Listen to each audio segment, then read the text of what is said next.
Well, this is my third term. On the final stretch of my third term, elections for the GT would be held sometime in March 2019. Okay, all right. All right, so Lydon, we have a little situation here. We have a little situation, a big situation actually. For the past couple of days, teachers has not been reporting to work. There is no official industrial strike, right? What really is it? What really is happening? Well, first of all, we have not used the word strike, and strategically so. We have various reasons for not doing this. All we've said is that teachers will rest and reflect, and this current period teachers are out of the classroom, and so it would be hard to pin us down to taking strike action. However, the fact is that we're out of the classroom, and this all stems from the discussion over the pension and gratuity issue. We started this discussion about a year and a half ago with government to come to a solution to the matter of pensions and gratuity. We both agreed, first and foremost, that we were not going to go the legal route for obvious reasons. We were not going back to court. We had a judgment, and we thought that the judgment did not deal with the issues, all of the issues that confronted us. So we decided to take a negotiated approach. And so we started these discussions. We made some progress. We signed a MOU with government, a memorandum of understanding with government in February of this year. And we were hoping to conclude these discussions in June. Right. However, when we got to June, we said that we realized that these discussions would not end, so we gave an additional 3 months. These 3 months came and passed, and so on the 3rd of October, the government came with a proposal for gratuity that we felt that was unreasonable. It was vexing, and so we walked off the table and we declared to them that we are not willing to continue unless they give us a different or a new offer. That did not come. No new offer came. We wrote to the government. And this is not only GUT. This includes Public Workers Union and GTAU, Grenada Technical and Allied Workers Union, and also gazetted officers, police, prison, police welfare. So this is not only about the GUT. So we decided, we wrote to government and we put forward a position on the table.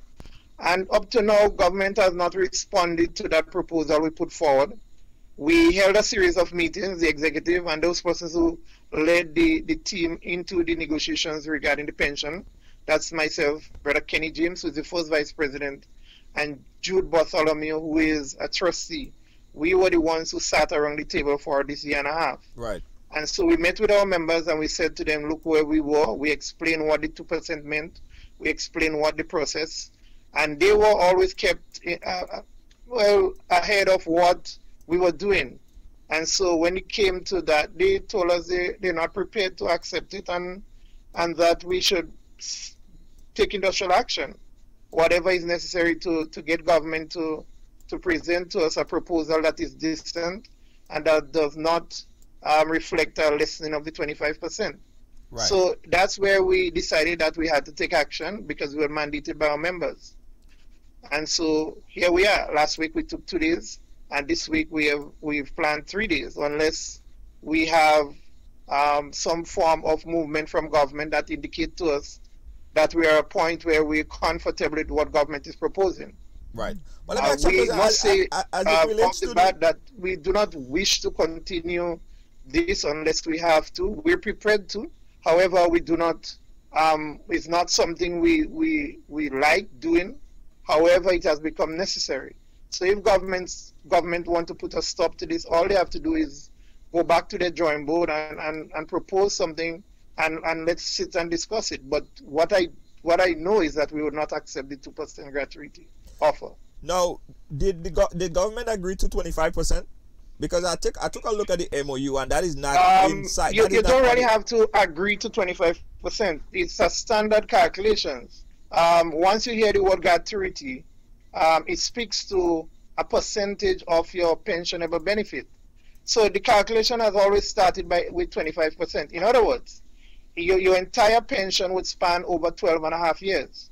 And what you're saying to government is that, look, I'm going to take 25% of that total pension up front.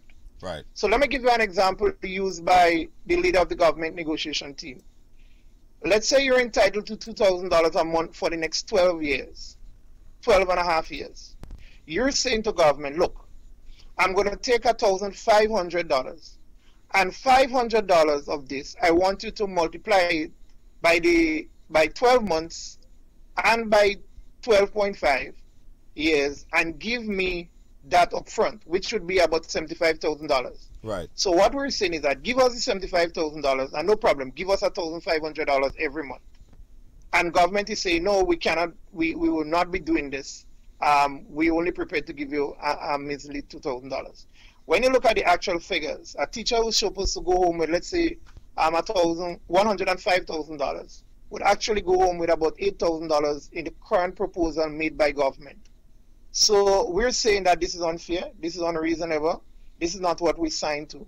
So there isn't, to assume that there's a calculation that varies for gratuity, that's not true. And that is just trying to mislead, and it's trying to play on the ignorance or the lack of knowledge of some persons out there. There has been no discussion as to what gratuity. We asked around the table, we were clear. That's why in the MOU it is bracketed pension and gratuity. Right. So to suggest now that they don't know that it's 25%. In fact, it is stated in law. We have a section of the law that says the gratuity is quarter. And for a politician to say they don't know that a quarter refers to 25%, I mean, it's just attempting to mislead. Yeah, so the 25%, you also stated that the parliamentarian that serve one term in office, they do get the 25%. Well, yes, they do. They do get the gratuity after every term, and when they serve 2 terms, they get a pension. So what we're asking for is not unreasonable. Those public servants who would have started before 1985 or up to the 22nd of February 1985, they would receive their 25% gratuity and the pension. But they would also receive a pension from government and from NS. What we said as a compromise is that, look, let's combine NS and government and make it easy on government. So we're going to, whatever NS gives you, we're going to match it up to 70% from government. So let's say NS is calculated on 30% for the first 10 years you would have served, and 1% for every year you would have served after that. Yes. So in truth and in fact, a teacher could leave with NS of 60%, and all government would pay that particular teacher or public officer is 10%, that would comprise 70% for their monthly income. And as we say, we were willing to give that, we gave that, we agreed that in the spirit of negotiations, this is what we ought to do. But what we are not willing to compromise on is that lump sum you should receive. Don't forget that many teachers are using this lump sum to pay off their mortgage, see their children or grandchildren through school. They're using it to repair the house, get medical attention, whatever, because they have set their mind that this little something would take me through. So they don't mind the reduced monthly income. But when they get the lump sum, they can do something, and that would influence the comfort in which they have with the monthly payment. Right. Guys, if you just join us, we're talking here to the president of the Grenada Union of Teachers, Mr. Lydon Lewis. He's talking about the gratuity and pension and why it is at where it is right now. Teachers have not been in class for going on 3 days now, and it's projected tomorrow is going to be another day that the kids and them would miss out, and the following day, right? Lydon, the government has said that you guys walked out from the negotiating table. Why have you walked out from the negotiating table? Why aren't you not speaking and trying to come to a resolution with government? The question, why wouldn't we? How long should a negotiation take of that nature? When government knew fully well that the unions compromised, Junior, those persons should go back to the sentiment that was echoed about trade union leaders in March and February of this year, when when there was supposed to be last year, when there was supposed to be the elections. We knew what happened. We very well know what happened. We were called sellout. We were said that we were working as agents for the government. We did what we did in good faith. And I'm telling you what, if we did not sign that MOU with government, we would have no claim against the government. In fact, the government legitimized the MOU by giving us a cabinet conclusion stating that any government that comes into power would have to keep the articles, the sections of the MOU. So after a year and a half, I think it's just fear that government owes its end of the bargain. We've been there long and hard through these discussions, and coming back and flipping the script on us and offering us 2%, we felt was just totally disrespectful, and it shows that government was not willing to hold its end of the bargain, despite the fact that trade union leaders were described in all sorts of derogatory terms pre-election.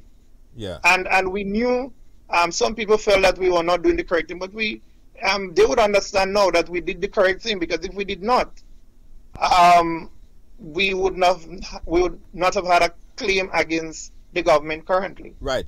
But why not, if the government is proposing 25%, why not come to the government and say, okay, if you can do, because of fiscal responsibilities, other fiscal responsibilities, in other words, the government saying, well, they don't have the money, they sincerely don't have the money to pay it because of other obligations and stuff like that. Why can the GUT and the other unions counter propose? Let's go with 17%. We submitted 18%. A letter to the government negotiation team on 16th of October. Right. And that's what I tell you, we're still waiting on a response. So we counter propose, and they have not responded to us. And this is where this is another source of contention. And so for government to say or assume or give the impression, or for somebody to go away the impression that we did not counter propose, we did. The other thing is that we've always made negotiation is always about concession and giving a little and taking a little. We are aware of that. We are seasoned negotiators. We negotiated the last collective agreement, and you'll see what we got, 3.3, and then in January we get another 4%. And so we felt that when we would have counter proposed, although the GATT treaty was not under review, what we said to government is that let's compromise on the years. We're willing to compromise on the number of years, or when a teacher would get that 25%. Our law says that at 50 a teacher could go. I personally, and this is just my personal sentiment here, I find 50 is young for government to give you a full pension and gratuity. That's my personal view. Right. So that has to be reformed. That has to be reformed. It can go to 55. Okay. We've had that conversation with government. What we're not willing to compromise on, Junior, is the 25%. How it's paid again could be looked at. We've had deferred payment from government. We've had payment in tranches. You know, one of the things that keep coming up in negotiation in Grenada is this thing about one-off payment. So if government says the 25%, they cannot pay now, but they're willing to come up with a payment plan or a payment schedule. So every 3 months you receive X amount or whatever. I can't tell the government how to negotiate. Right. But I believe that government can find a path out of this. Right. It is just that I am convinced that government just want to stonewall us. They don't care. They have not shown any empathy to the workers in this struggle. And that's what it is. But when you look at the big picture, if you look at the bigger picture of it, let me make it absolutely clear again.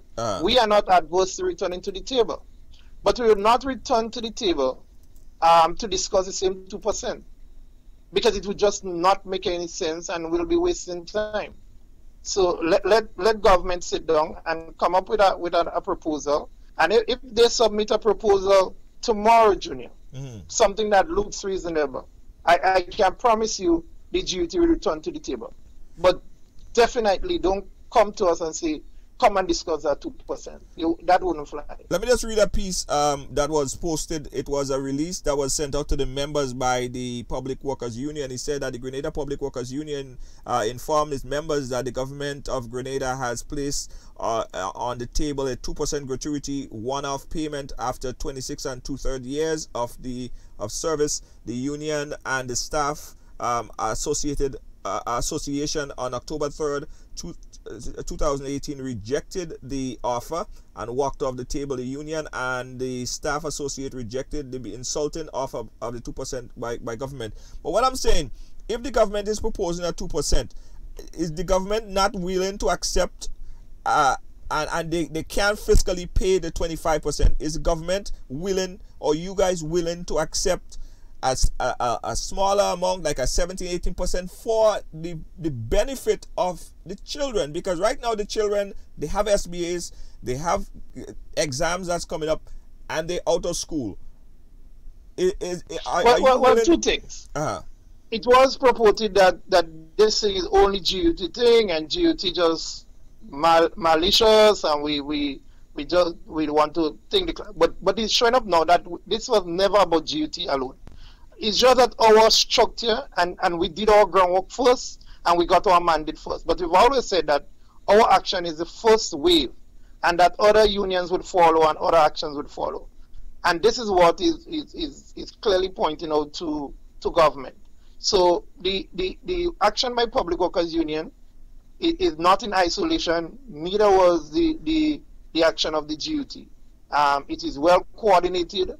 And government could expect this thing to escalate if they do not agree. The second thing is that, don't forget, Junior George, that we are committed as a profession in Grenada. Our results for CXC has shown that Grenada increased percentage passes, increased in almost every area in that examination. So we managed to hold our own. Now, what is also significant is that other activities outside the regular classroom work is continuing, or they are continuing. For example, we just had the Science Fair last week Friday, the National Science and Maths Fair. We have Arts Festival going on. We have the GRENADA debate. All of these are coordinated by teachers. And you still have teachers going in at 3 o'clock and assisting with SB. So there has not been a total shutdown. I'll tell you how the total shutdown would come. There has been talk of removal of teachers' salary. We've not had that confirmed from any source, but what we do know is that education officers, public servants themselves, were asked to go and gather names and dates when teachers were in school. Now, this is what would lead to the total shutdown. I would not say any more on this, but we warn government that they should not attempt to go that road. That system would be, the education system would be seriously disrupted if they attempt to do that to teachers. It is not because we are heartless, but this thing is key. At some time in our life, as teachers, we have to stand up for what is rightfully ours. You know that in life now, you can't even count on your children to maintain. You know, before people, parents will say, well, look, this is my retirement. My children, they are my retirement plans. Right. But you know that's not true. When people retire now, the difference would determine by the struggle now, whether they retire into a life of poverty or whether they can retire comfortably, at least to provide the basic necessities. And things are getting more expensive every day. So we have to sometimes separate issues. And this is not about children being out of school. If the teachers are accused of not wanting to be in school and not having the children at heart, what about government? Yeah. Who has a greater moral responsibility? Ultimately, whose responsibility it is? But the government is essentially saying that the unions are walking out of or walking away from the negotiation table. So it falls on you to meet. No, if we have a negotiation and one party walks off and the other party realize that the walking off would signal a breaking down, they can find ways to get the parties back. This is not a new thing of negotiation breaking down. We've had, in the last negotiations we've had with government for salary increases, we would have walked up the table and we are quickly called back and say, hey, let's get back, let's see how we could get this thing resolved, because it was a different era. It was a different time. Elections were coming up and they wanted to see resolution. No, election is not in the air. The government has 15 seats, all, and they have decided, well, we no longer care about you. So do what you want. Do you think that do you think that the MOU was signed in convenience to the general election, right before the general election, so teachers could come and then the government wouldn't have that pushback from teachers and other workers? I didn't get that question. Do you think that the MOU was signed conveniently to hush workers, the teachers and everybody else, so that government would have an easy time going into the election? Do you think that it was a convenient MOU that was signed? I can't speak for government, but based on the evidence and the issues confronting us, you can't help but get a little suspicious. But what we know as unions, once we have that MOU and the cabinet conclusion, we are going to push to ensure that they keep the end of the bargain. Now, I'm going to give government the benefit of the doubt and stick to the excuse they've been using. I don't want to get myself in any hot water and talk about that, but you be your own judge on that one. What we know, we would not give up the struggle to get what the MOU guarantees us. Yeah. Another announcement that came out from the Public Workers Union, he said that the Public Workers Union will be using the first 48 hours to remain at home to calculate the gratuity to determine why should we sacrifice and work ourselves into poverty with the 2%. Therefore, all public officers are asked to remain at home on Tuesday, which is tomorrow, and Wednesday, which is the 14th. But how could we tell that this wouldn't go on until Thursday, Friday, next week? What would stop? What would put an end to this once and for all? Well, there is one way to stop this, you know. Sit with us, agree to pay the 25%, and let's talk about how the 25%, sorry, would be paid and when it would be paid. Yeah, but if government saying fiscally, it cannot, it doesn't have the finances to do it. Let me ask you a question. In our short lifetime, was there ever a time the government called trade unions or workers to the table and say, look, things are good, here is something? It has always come through sweat, blood, and tears. Right. Government boasts about an increasing economy. I can go back to all these speeches and all the presentations on how the economy is growing. It's about political will. It's about using your revenue.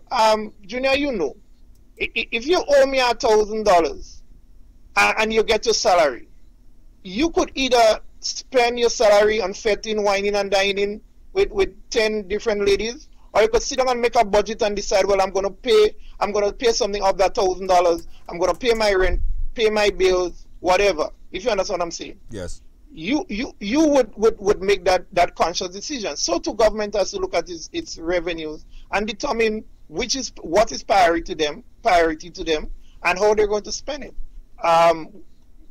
That's a straight case. But don't shortchange me and tell me that you owe me $1,000 and you could pay me $1 when in truth and in fact you're not considering how that dollar would affect me. Yeah. Guys, we want to take your questions. You want to take your live calling, you could call us right now. The number is 718-701.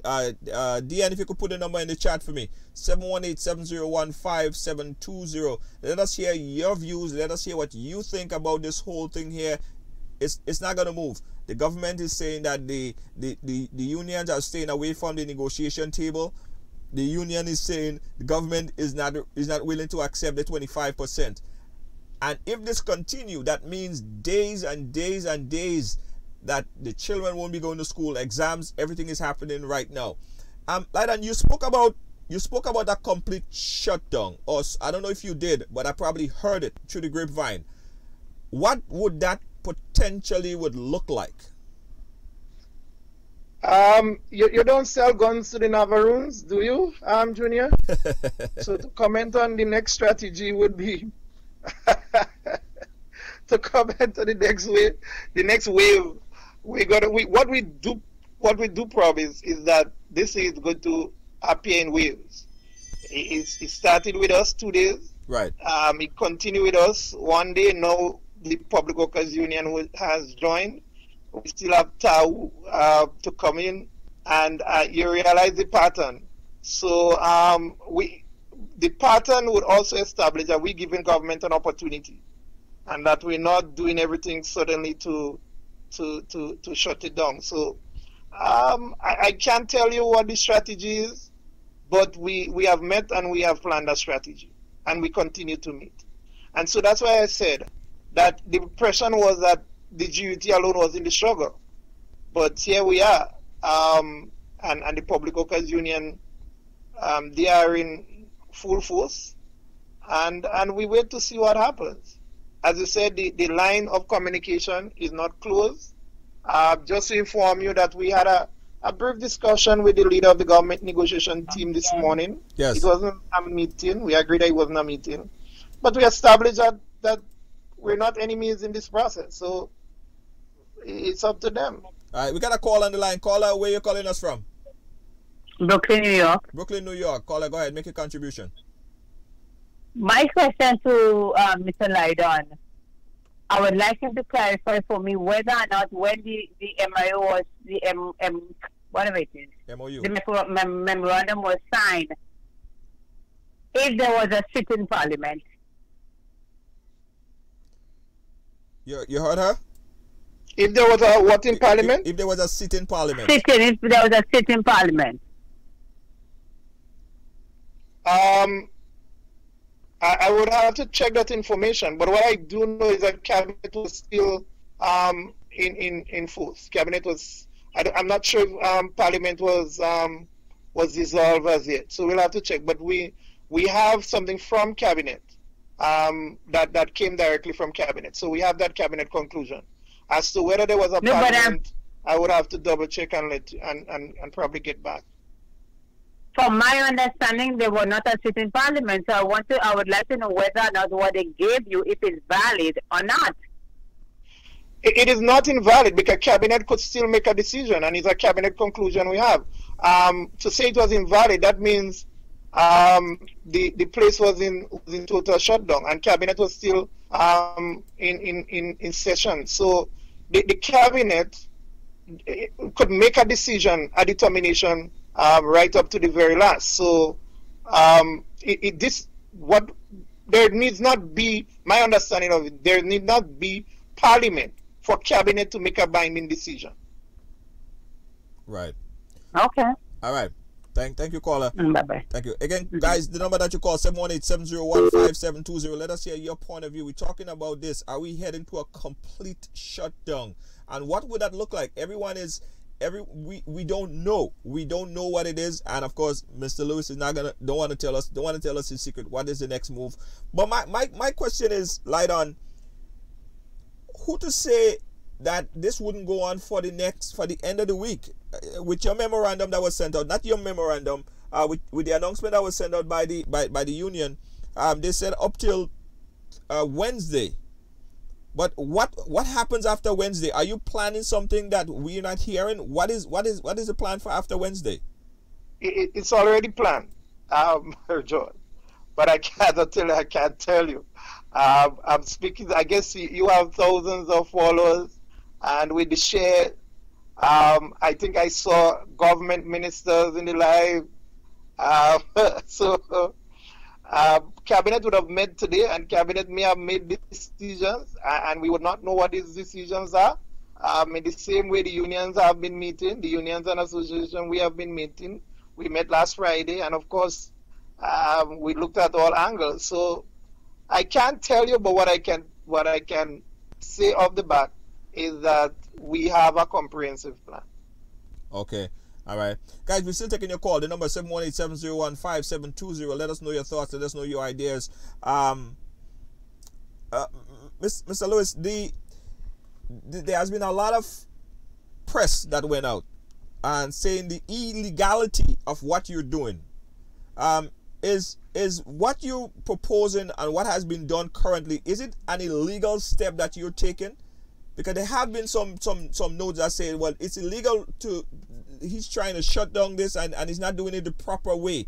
Are you going to the legal channels, the proper legal channels with your actions? Well, I would like someone to explain to me what the legal channels are. We have a collective agreement that says that at any point we can take action in furtherance of our cause, whether it's in whole or part or in solidarity. So I want somebody to explain to me where is the illegality in what we're doing. We have a collective agreement. The Minister of Education clearly pointed to the fact that we do, and we know what the collective agreement says. If we go to sit back and speak about legality and because listen, we are still being questioned on whether or not the MOU is legal. The question the lady asked a while ago was questioning to the fact that whether or not the MOU was even legal. Right. And I understand fully well the question she was asking. In the same way we can sit down and talk about legality. I mean, that's just an excuse and that's just a way for people to try to undermine the success of the action. We know what we're about. We know what our collective agreement speaks to, and we're prepared to struggle. This is something that we're not willing to compromise on, as I've said. So unless somebody can point to me in my collective agreement where the union has done anything legal, then fine. Right. And again, is nothing that you're the bargaining from this point, 25% or nothing. That's your position? I can't sit here and tell you that. What we know is that we're due for 25%. As I said, government has not moved from the 2%, and so we have not moved from our 25%. In fact, let me give a bit of information that we've been trying to get out there that persons don't seem to understand. Before the government proposed the 2%, we got a proposal from government recognizing the 25% and asking that 50% of that 25% be paid upfront, right, and the next 50% in tranches. Before we had an opportunity to respond to that proposal, it was taken off the table and the 2% was proposed. Right. Now, this is not negotiation in good faith. And government needs to be truthful that it did. There was a proposal of paying 50% of that 25%. So, for example, if the 50% for you works out to be $60,000, government has proposed that it would pay $30,000, and that the next $30,000 would be paid in tranches to be negotiated. And before we had an opportunity as union to get back to our members and present that discussion to them, they withdrew it and presented the 2%. So much so that in the presentation with the 2%, I stopped and the team and asked, hold on, we have a proposal. Are you withdrawing the 50% that you had proposed of the 25%? And of the total of the 25%, because I don't want people to get mixed up with the 50% and the 25%. The 25%, whatever it worked out to, they were willing to pay 50% of that. And it is then when I asked at the meeting, they said, oh yeah, that is off the table. I mean, come on, is that negotiating in good faith? Yeah. And so persons need to understand all of these would have happened, and all the concessions we would have made, and the agreement that we would reform the pension system in Grenada for persons coming in 2019, and all of the work that we did towards the the restoration and reform of pension. And so it's unfortunate that we've come to that. And what is most disappointing for me is that over the year and a half, we have developed very good relationship. We have developed friendship. In fact, the leader of the government negotiation team, we start calling her Mama to signify how high in esteem we held on. And she was like a mother to us. And whatever we had in mind, we run it by Mama, even out of normal negotiations. And so for she to be directed to offer that 2%, it broke our trust. It undermined our confidence in the team. And getting back to the table would also demand that somewhere along the line we get back to that place where we were with each other in terms of having a level of confidence and a level of trust. Right. I really have to ask this question. I keep asking this question. How terrible is this affecting the nation's students? How is it affecting them? What are they missing out from school for this 2 days that passed, and then for today? Of course, there was no school today, and tomorrow, and the day after that. How much are they missing? I will tell you what, George, and I give you a commitment on behalf of the nation's children, on behalf of the education system in Grenada. I'll give you a commitment that teachers are prepared to make up whatever was lost. The students would not miss anything great.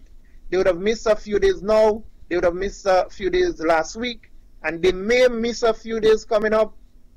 But whatever the situation is, the teachers would be willing to make up and do whatever it takes to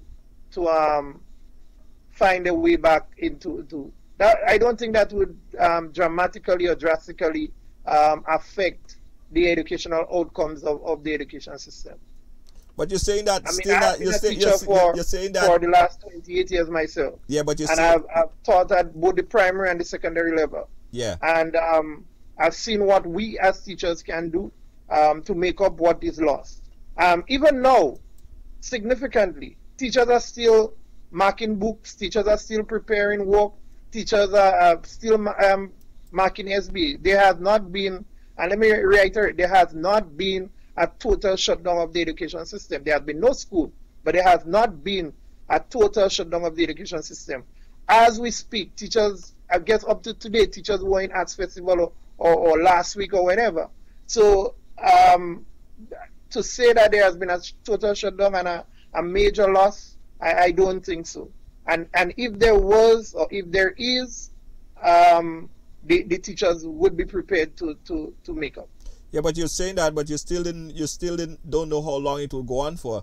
So by saying that whatever the kids missed, you would make up for it, but you still don't know how long, if it is going to go for a month, if government is going to stall you for the next 6 months, 2 weeks, 2 days, or a day.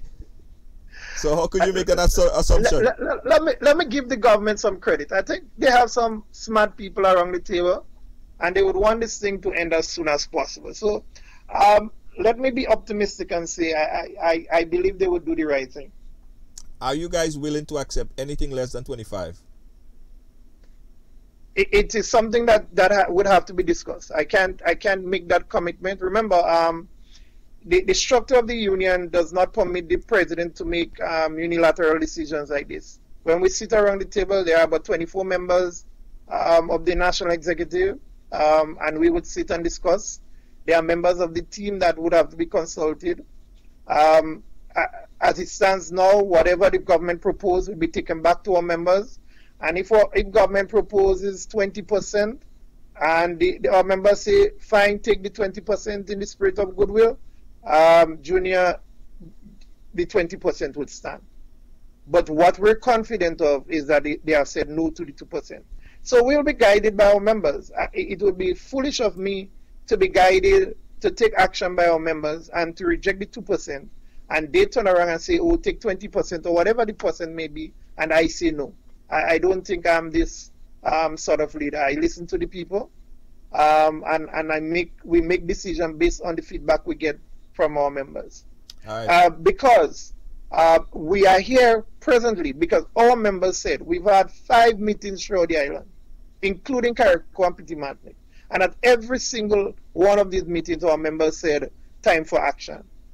And so when we get an offer from government, whatever the offer is, we'll go back to our members again and say, this is what government it has offered.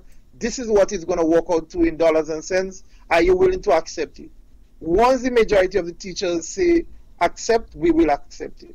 So I can't make that decision in a conversation with you. It would all depend on what our members say. All right. Thank you, Lydon. You've been great. I mean, I just want to know what happens on Thursday. Thursday is the day of the week. On Thursday, school returns to normal. And then, as per usual, we meet and we assess what we've done.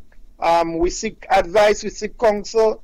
And then by Friday, another determination would be made as to how we go forward. Let us all hope that government does not allow this thing to go any further, and that we could find a common ground and resolve that burning issue for both the union and its members, and also for parents and students. Yeah. Thank you, Lydon. You know, we want what's best. I think everyone, I hope government and citizens of Grenada, both local and abroad, we all want the same thing for our kids, to be in school and to be learning, because while all of this is happening, the world's still happening, time don't stop. Everyone else is getting their education and doing whatever else, so we don't want our kids to miss out on any opportunity. SBAs is right around the corner, tests and all that stuff. So I think the concern is that the kids don't miss out on opportunities. Whether it's in your hands or whether it's in government hands, somebody need to come and sit around the table and come to a decision as to where it goes from here. Because by just stalling the whole thing, you know, we get nowhere. It gets absolutely nowhere. And we hope that some kind of conclusion could be met, on both sides, for the union and government. And we could on Thursday or Friday, or everything back to normal, and some kind of agreement is met, financial agreement is met, and the kids will be back to school and getting ready for everything else to come. So we thank you for chatting with us, and keep us updated, man. Any updates you have, feel free, hit me up on WhatsApp. Let me know. We wanna let the diaspora know, and the whole world by extension know what's happening there on the impasse there with government and the union there in Grenada. Any last word you want to give out there to the audience? Well, I just want to thank you for the opportunity. I mean, that was a surprise. You contacted me to discuss the issue. I just want to say hi to those out there in the diaspora, especially those who know me well, those that I went to school with. I know I have a lot of colleagues up there, and I know I have some family. I guess they're tuning in. Just to say that we are honest about this process. We've never attempted to mislead anyone. The pension for us speaks to the heart of our retirement, or the gratuity especially, and that we are willing to return to the table once we have a good offer. And we're asking government to reflect the same sentiments in terms of wanting the nation's children back to school. And so thank you very much for the opportunity, and certainly I'll keep you up to date on my end as to what is happening. I appreciate it. Thank you, Lydon. Thank you. All right, bye-bye. Yeah, guys, you know, as I said, everybody wants the same thing. I want what's best for the nation, kids. I want the kids to be back on there. But I also want the teachers to be respected and paid properly. 2%, as said in the notice that was sent by the union, is an insult. And I think that it is quite understood. It's very low, and 2%, all right? So I'm hoping that they could come to a compromise, a suitable compromise that benefit both parties. The kids need to go back to school. That's my concern. And not only for the kids need to go back to school, the parents, while the The kids are staying away from school. What the parents gonna do? So the parents now have to go to work and the kids at home. And you know what happens? You know what's already happening? Reports of so much different, all kind of stuff happening when kids are not in school. It's a whole systemic breakdown going far, far, far, far that we don't want. So whether it's government, whether it's the unions, whoever, sit down back to that negotiating table and let us talk. Let's make it happen. That's what we're talking about. Thank you, Mr. Ulrich Schoon. Thank you so much. Respect the teachers. I remember Ulrich Schoon, my past teacher in Anglican High School, and you know, you can't pay them teachers and them enough. No matter what you pay the teachers, it's still not enough. Even if I take $1 million right now and give it to Ulrich Schoon, give it to Miss Sinak, to give it to some of the teachers that teach me, it's still not enough. Because the work that they put into me and the students, you can't pay for that kind of thing. So I hope government recognize that the work that the teachers is doing is a work that they cannot pay. And don't come with the insults. Thank you guys for watching. Thank you guys for being a part of our program. Catch me there tomorrow, guys, for more right here on The Ride. Listen, this is our new season. So this season we're going to be doing a lot of debates. And look out for our great debate. We call it the Great Debate, right? This is how the Great Debate works. The Great Debate, we're looking for students, and we need a representative from each Caribbean island. Grenada, Dominica, St. Vincent, St. Lucia, Jamaica, all Caribbean islands. And we're going to be hosting an international debate session right here on Ridealong. It's a tournament. It's called the Great Debate. You guys are going to be hearing a lot more about the Ridealong Great Debate. So if you want to be a part of it, if you want to be a sponsor towards the Great Debate held right here on Ridealong coming up in the next few weeks and months, we want you to call us up 718-701-5720, inbox us. Check out our website at ridealonglive.com. That's ridealonglive.com. Subscribe to us on YouTube.